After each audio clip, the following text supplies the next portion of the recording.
let me introduce to the stage another incredible lineup of speakers. Joining this powerful panel, we have Dr. Bijna Kotak-Dasani, MBE. She served as a global capital markets for over 22 decades, and is an entrepreneur, VC, and advisor. We also have Somi Aryan, founder and CEO of InPeak, an innovative platform with a thriving ecosystem of startups, LPs, and service partners. The next visionary leader we have joining the panel is Sumaya Al-Zamil. She is co-founder and CEO of Nukta, innovating in the field of digital entrepreneurship. And finally, we have Jigar Sagar, founder of Triliv, and he has actually created over 15 ventures collectively valued at over $350 million. That is incredibly impressive. Moderating our panel discussion today is James Dearsley. He is CEO of Verve Energy and is a serial entrepreneur at the forefront of climate control innovation. He is also a keynote speaker and a thought leader in energy, innovation, and technology. Please get ready to be inspired by their stories of innovation, resilience, and entrepreneurial success. Please welcome to the stage our esteemed speakers.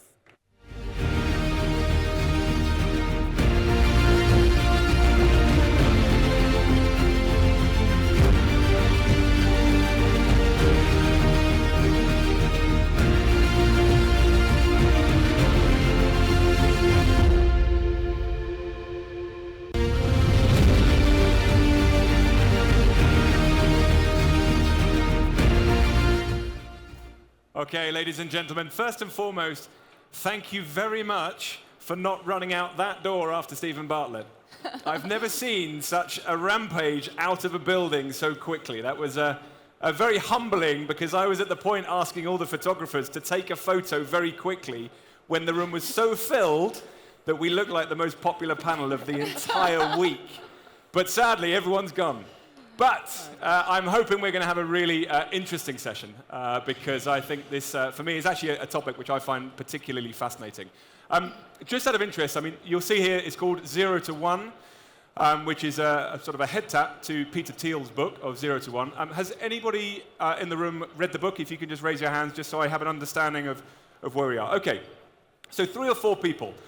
What we're going to talk about today is actually going to be looking at this 0 to 1 methodology and mentality, and actually asking the question as to whether or not it's actually accurate in today's market. So before I introduce the panel, I'm just going to make sure we're all in the audience at exactly the same point, so that we know sort of some of the stuff that we're talking about. So if you'll excuse me, I'm just going to read sort of an explanation as to where we are. So the concept of 0 to 1 is about making the leap from non-existence to existence, creating something entirely new that adds unique value rather than iterating on what already exists. Now, as founders and CEOs, that's really what we all strive to do. It focuses on the importance of creating monopolies through innovation and differentiation that aligns with Thiel's argument that true progress in the business world comes not from competing in crowded markets, which often leads to marginal gains and fierce competition, but from creating entirely new markets or drastically changing existing ones. Now, I'm going to put it as a first question to the panel that actually Thiel's philosophy perhaps is no longer relevant, or is in complete contrast with how modern day industry is looking at things, because on the one hand you have startups who want to radically transform, but on the other hand you have traditional industry who prefer incremental innovation. So that's going to be one of the first aspects of our conversation.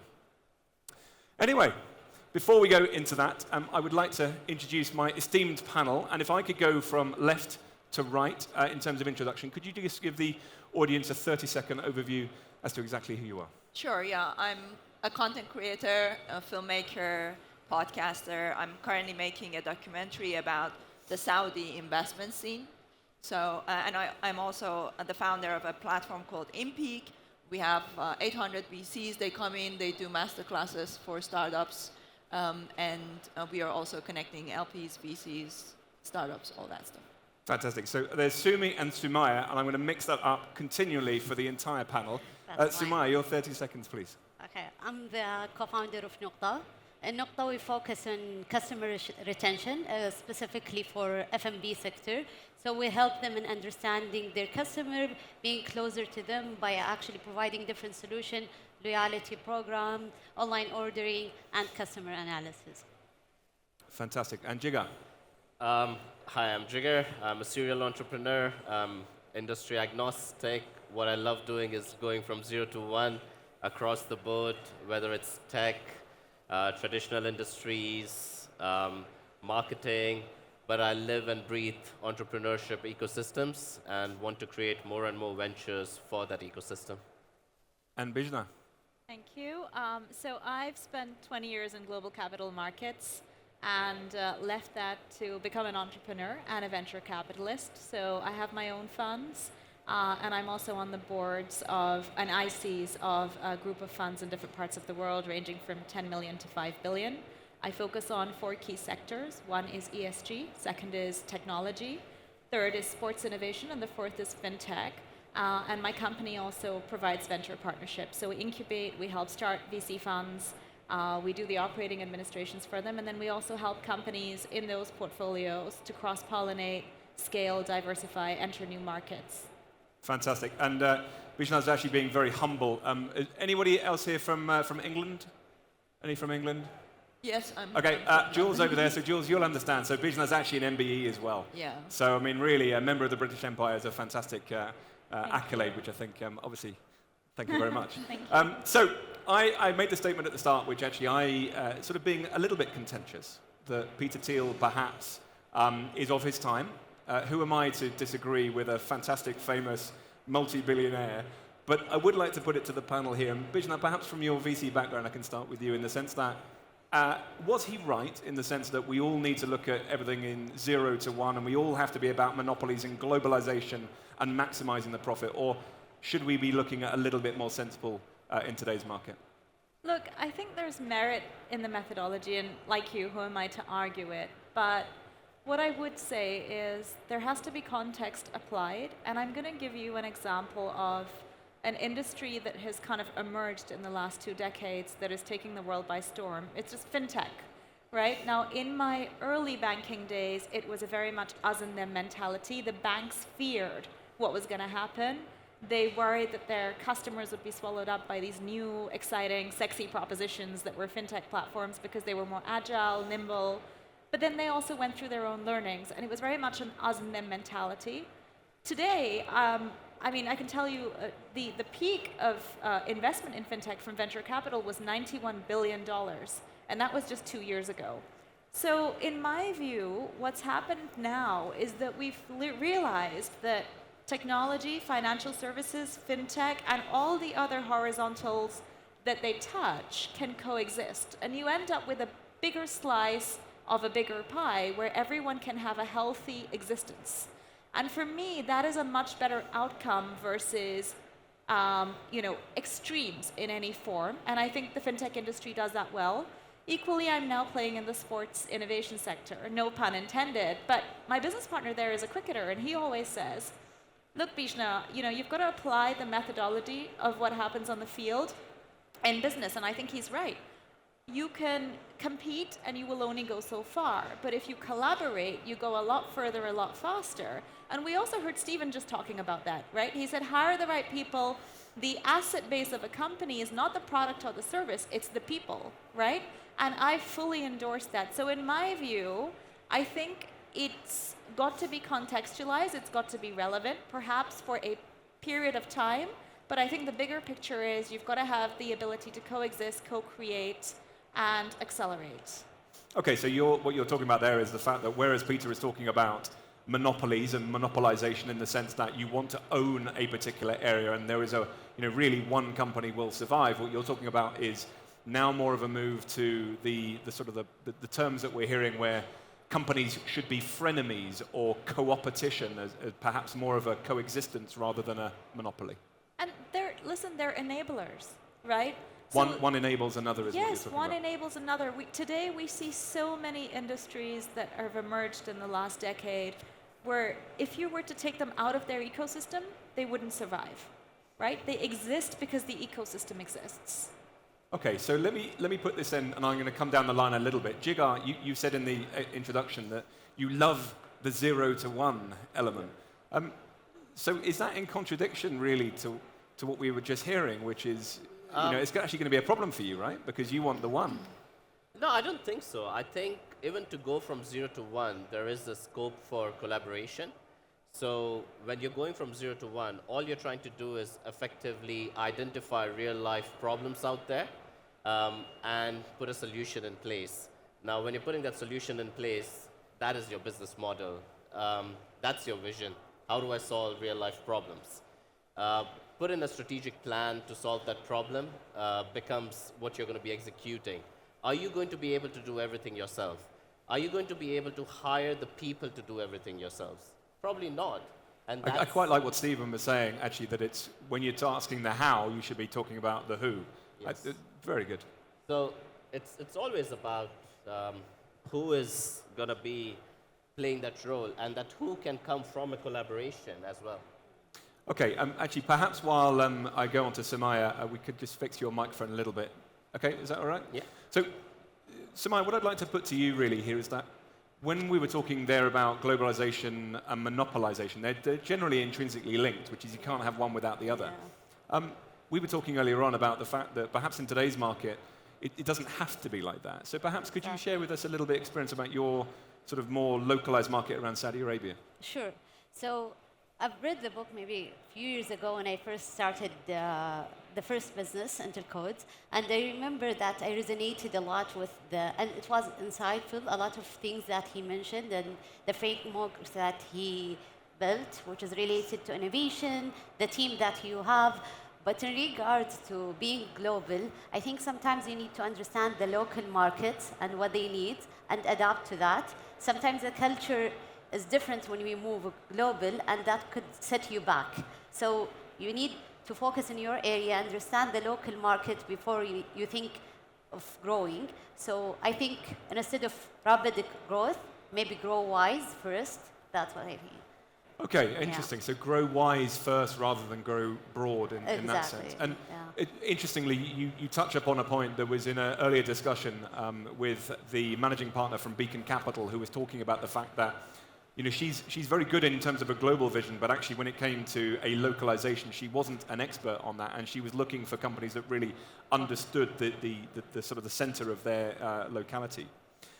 There's another aspect, and Sumi, perhaps I'll just bring in you on this one, where again, let's reference this 0 to 1, and there is quite a journey that startups go on. And ladies and gentlemen, I failed twice, and I'm very, very knowledgeable in screwing up, as was mentioned by Stephen Bartlett earlier on. I think, have we all failed? Yeah. I hope so. The best thing you can do is to fail as many times as you can, as fast as you can, and try to fail small. Because if you fail small, you can. I literally just failed, as we were coming up. I got a message from a client that he said, I just saw the last bit of his sentence that it was like, we are canceling. And I was like, and I'm sitting here thinking, okay, that's $30,000 gone. And I'm like having this conversation. So, and this is great. So we've got you failing with 30,000. We've got you can't even make it and having to walk the last kilometre. We're all failing on the stage. But talk to me about the failure principle, because obviously, again, when you're looking at really genuinely growing a business from 0 to 1, you're going to have to pivot at time to time, and I know that's something that's very close to you. Yes. So talk to me about the sort of the pivot, and obviously if there's anyone here who's looking at that, how do you do it? So this new business, that InPeak, the ecosystem that I was explaining, it actually started out it was called FemPeak. So at first it was going to be focusing on bringing more women into business and technology, and it started out actually as a think tank, not even as a business. It evolved, and then from that we realized that women, there were not enough women interested in coming into entrepreneurship to make it, viable enough. So we expanded from that, and that was the height of Web3. So we went into 2021. I was like, oh, there's an opportunity here. We're going to build the next LinkedIn, but like a Web3 tokenized LinkedIn. So we tested that. And we made some money. We made $500,000 in that, and we realized that actually that wasn't working, because then the whole of the blockchain market, stopped working, right? So then we went into the bear market, And then I had to pivot again. So I was like, where is the next market I'm going to go to? So I went into the VC world because I have a big following, and we were talking about this earlier, why it's important for entrepreneurs to build their profile and their audience. So because I had a big audience and a large following on LinkedIn, reached out to some VCs. I said, do you want to come on our platform and do these masterclasses? And I got a really amazing response back. So we went down that route. And then I was like looking at where is the best place to find our product market fit. And I looked to Middle East. And I realized that there's a real opportunity here because for me, I think Saudi is the next 100x opportunity. So I'm going to repeat that. Saudi Arabia, I think, is the next 100x opportunity. And so you guys are talking about going global. I'm actually thinking about coming here from the UK because I see opportunities here. I find it fascinating in that sense. And just a little story. I'm actually reporting back that Saudi for us isn't an opportunity. So there's a real contradiction in terms of where these sort of markets open up. But I actually want to take something what you said, Sumi, in the sense, and put it to you, Bijna, around pivoting. I have a really fascinating fascination, I suppose, around the concept of pivoting as a business is growing when it comes to the understanding of how success looks like within that business. And just from a VC perspective and an investor perspective, what does it look like to you when, as Sumi said, I pivoted and I pivoted again and then I pivoted again? How does that look as an understanding of that business and the leadership within that business? Is that a problem, or is that actually, I suppose, an opportunity that you says this leadership knows that it's not right and they're not worried about changing? So I think there are two lenses you have to apply to this. One is context, again, around whether you're looking at it as an investment or whether you're looking at it as an investment that you've already made and how it's being led. Now, if it's an investment that you've already made, let's say, and they're diversifying and they're evolving and they're learning from their experiences to say, we're going to make sure that our P&L is still healthy, we're still revenue generating, and we're going to step forward and do what it takes to keep it moving, those are positive signs. But you would have some governance around those, you would have some clear-cut KPIs around those to make sure that you're still servicing the original goals that you were brought in to serve. Because when a VC invests, there are KPIs that they're looking to achieve out of that across their portfolio. And if you deviate away too much, there's a chance that you don't fit the bill anymore, so you may have to come off the platform, right? There may need to be conversations about exits or secondary discussions.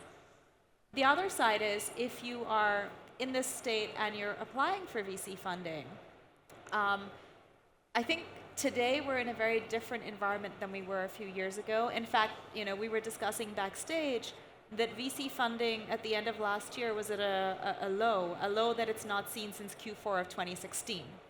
So what that means is there is an emergence and an influx of organizations out there trying to grab that funding.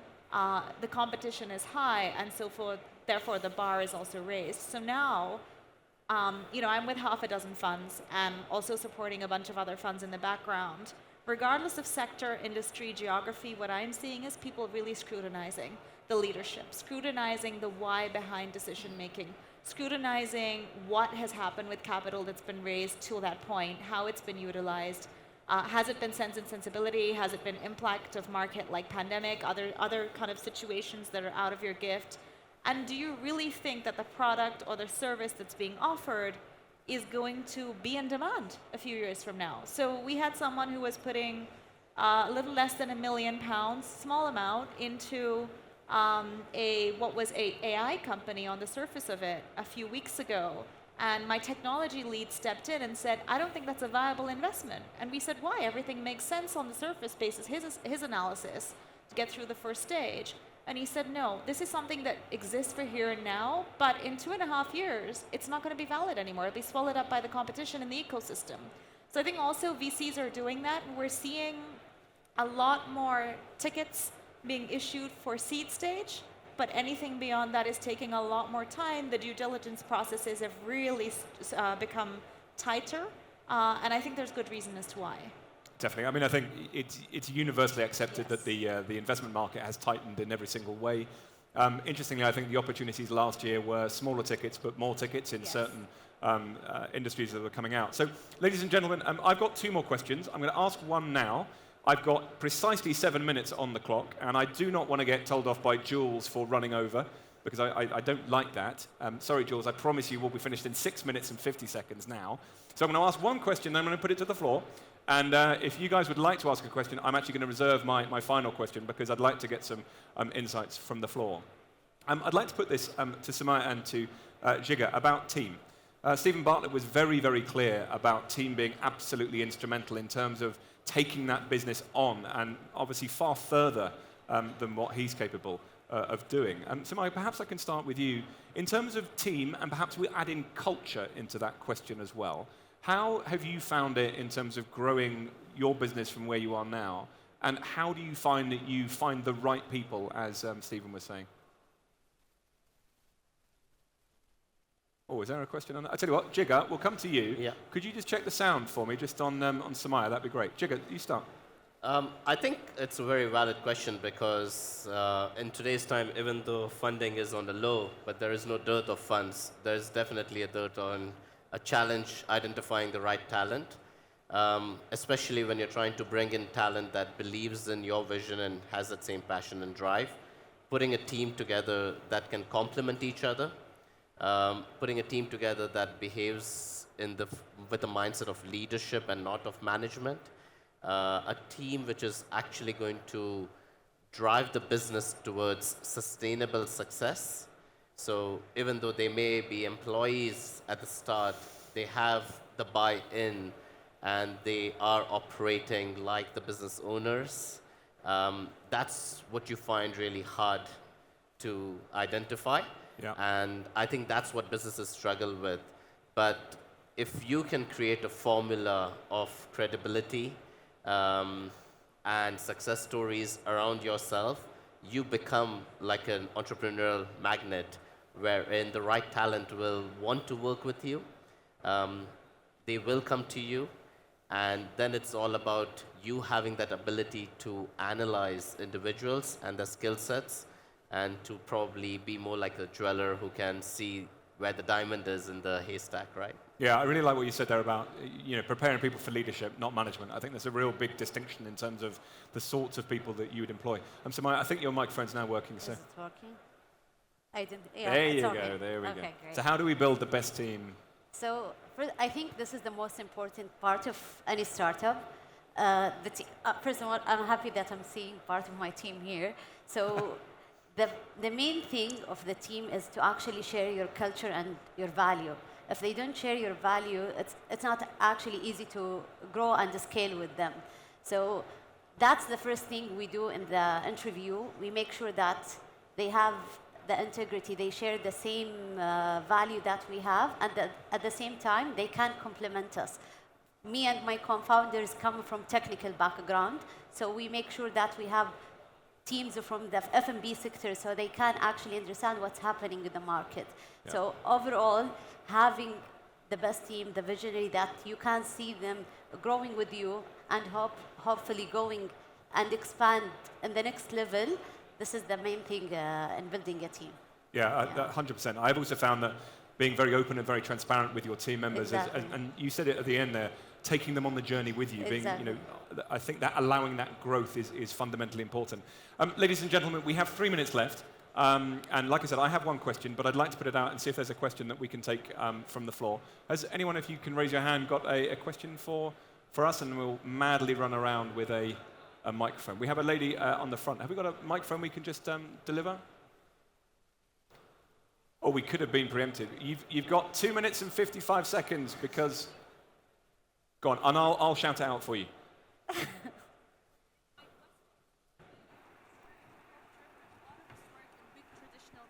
Okay, to Samaya, this is for you. So we're in a culture where we all work in a lot of big traditional companies that are basically large institutions. How do you find the courage to continue your entrepreneurship journey, and what made you go there? Okay. That's a big question for 2 minutes and 24 seconds. Exactly, yes. And they came actually from corporate, so Yeah. it was not easy to move to startup. But to be honest, I enjoyed both. I enjoyed the corporate life, but for the entrepreneurial life, having more risk is actually more enjoyable, and you will have more reward. And the main thing is I actually learn different thing every day, and I think that's what keep me going. I fail every day, but I learn a lot as well. So I think this is the main and the most important part, is that me 2 years ago is totally different, and I'm doing different things than what I was doing in the corporate life. So I used to focus on a specific area, which is my expertise as a computer scientist, but now I find myself exploring marketing, sales, and other areas, and that's the main part that keeps me going. Fantastic. Yeah. I hope that answered your question. Right, I'm going to finish off with one. And Seema, I'm so sorry we haven't had a massive amount of time to talk, because I'm afraid this was a really, to have 5 people on the panel, it's a lot in half an hour. It really is. So I'm going to finish with one quick yes or no, going back to my earlier point about Peter Thiel's philosophy of 0 to 1 and making sure that we have monopolization in this. Do you feel his philosophies in today's market that we are in is the correct one to go forward with? Yes or no? Probably no. Probably no. I'll let you get away with 2 words. Samaya, yes or no? Is he right? I would say I agree in some part, but not everything. No. Agree with, okay, so sitting on the fence, that was lovely. Yeah. Jigar, what do you think? No. No, very defined no. And to end us on this, yes or a no? I would say more no and less yes. More no and yes less. That's fantastic. Ladies and gentlemen, I'd like to end our panel with that. I think it's a really interesting look in terms of where Peter Thiel's philosophy sits in terms of being an incredibly successful venture capitalist, in the sense that really where VC's panacea is to work towards a 0 to 1 methodology, because that's when they get the sorts of returns that they really definitely want. In terms of a societal change and the societal shift, definitely looking a little bit more on the lines of the, I suppose, the theories here on this panel are such that we can make significant social good, social difference, and technological change if we actually start bringing it down a level and ultimately work in co-opetition or frenemies, as we talked about at the start. Without further ado, ladies and gentlemen, can you give our panel a fantastic round of applause?